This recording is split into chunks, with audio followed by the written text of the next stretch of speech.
continuando a estudar com profundidade a estrutura da árvore da vida, hoje a gente vai falar de um nível que se chama em aramaico Mazala, em hebraico Mazal.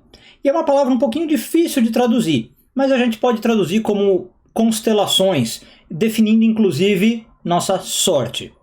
A gente vai entender mais sobre o conceito depois da vinheta. Eu sou Yair Alon e esse é o Zohar Diário.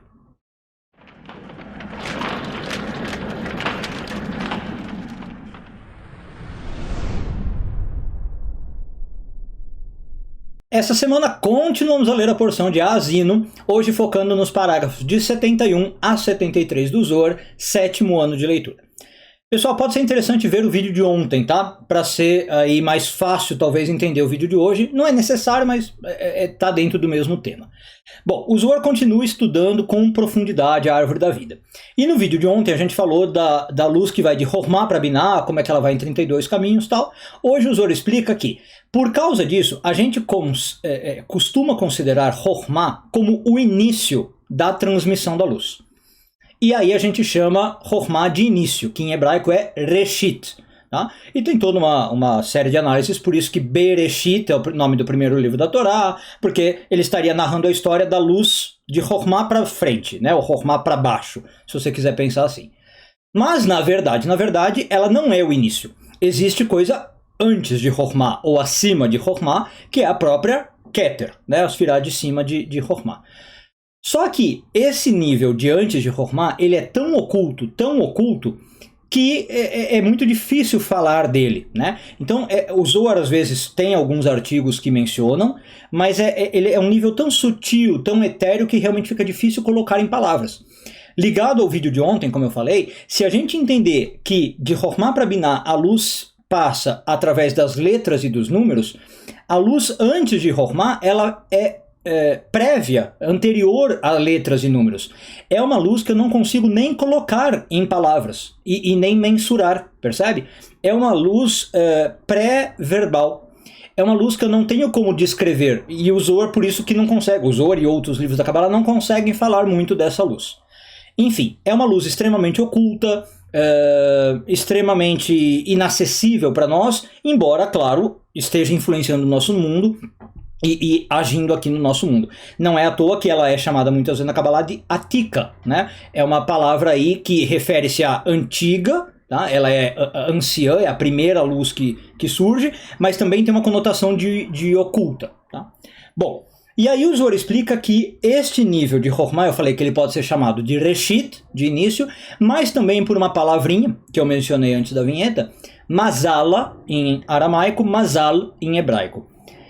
E é uma palavra difícil de traduzir, tá? Mas é assim, Mazal, ela é geralmente usada no contexto cotidiano como sorte, tá? Por exemplo, no judaísmo hoje, ou em hebraico, né? Quando você vai desejar boa sorte para alguém, você fala o famoso Mazal Tov.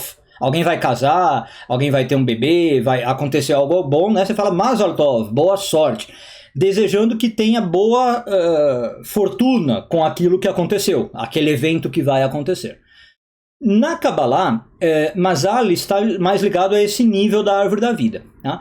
E no nosso universo, Mazal é onde ficam as constelações. É aquilo que você, quando olha para o céu e vê as estrelas, e os antigos formavam os desenhos, né? Olha, isso aqui parece um cavalo, isso aqui parece um caranguejo, né? E eles começaram a formar as constelações. Então também é um nível que está ligado à astrologia, por isso essa ideia de sorte.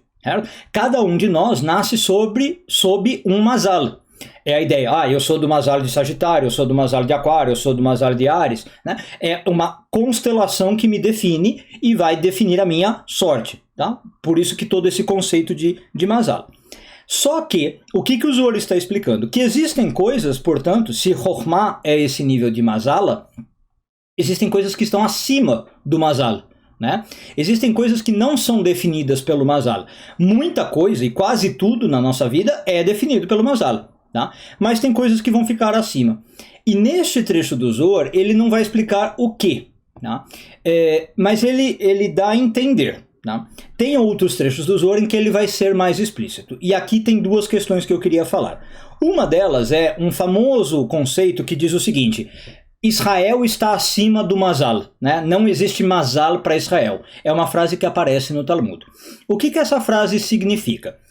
O povo de Israel, que para Kabbalah são as pessoas que estão tentando se conectar com a luz, estão seguindo os passos do patriarca Jacó, né? Que ganha o nome Israel, estão tentando seguir a luz e conectar-se com Deus e vencer a sua má inclinação interna, né? Essas pessoas realmente elas não têm Mazal. No sentido, elas não têm tanta influência das constelações como eu estava falando. São pessoas que conseguem, digamos, sobrepujar o mapa natal. Elas fazem o seu destino, elas fazem a sua vida em vez de ter o mapa definindo a sua sorte. Tá?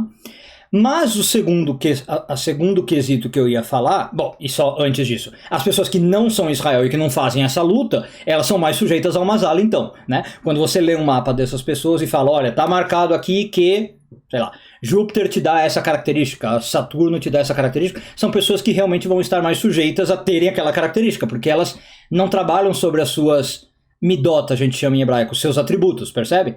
Então elas vão ser mais definidas por isso. Espero que esteja ficando claro, eu sei que o assunto é um pouco denso.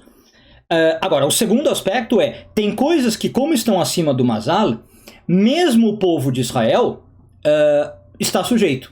Né? Tem coisas que não há como você fugir, ainda que você esteja no caminho de espiritualidade, tentando se conectar com a luz, tentando se conectar com a sua melhor versão de si, digamos assim. E como eu falei, o Zohar aqui ele não explica o que é, mas em outros trechos ele explica, em outros livros cabalísticos explica. Eu não vou falar todas as coisas, tá?